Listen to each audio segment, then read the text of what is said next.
আমরা তো আলোচনা করে ডিক্লেয়ার করেছি, এখন দেখছি আপনারা বলছেন তো ঠিক আছে, আমরা পাবলিক ওপিনিয়ন পোল যদি হয় আবার আমরা বসতে পারি, এত কিছু না।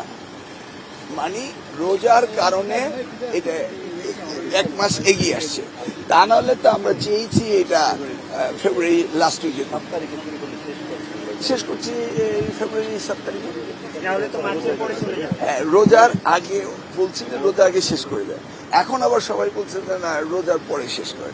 তো রোজার মাস যদি ছাত্রছাত্রীরা না পড়ে রোজার পরে শেষ করলে তাদের জন্য আবার একটা, আমরা তো স্টেক হোল্ডারের সাথে আলাপ করেই কাজ করছি, সকলে ওপিনিয়ন নিয়ে কাজ করছি, কারণ এডুকেশন তো সকলের কমিউনিটি, সকলের ইন্টারেস্ট আছে এবং এই মন্ত্রণালয়ের সাথে তো সকলেই ইনভলভ, তাই না? আপনারা সকলেই ইনভলভ, আপনাদের সন্তানরা রয়েছে, লেখাপড়া করছে, এটাই তো আমার বিউটি এই মিনিস্ট্রির।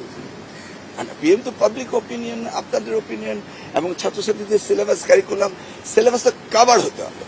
উইদাউট সিলেবাস কাভার তো আপনি পরীক্ষা করতে পারছেন না। এসএসসি পরীক্ষা সিলেবাস কাভার হচ্ছে, এখন শুধু ওই রোজার কারণে 1 মাস এগিয়ে আসছে, এটা আসছে।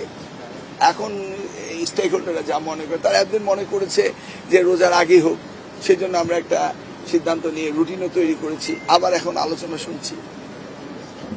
বাট এটা তো আলোচনার মধ্য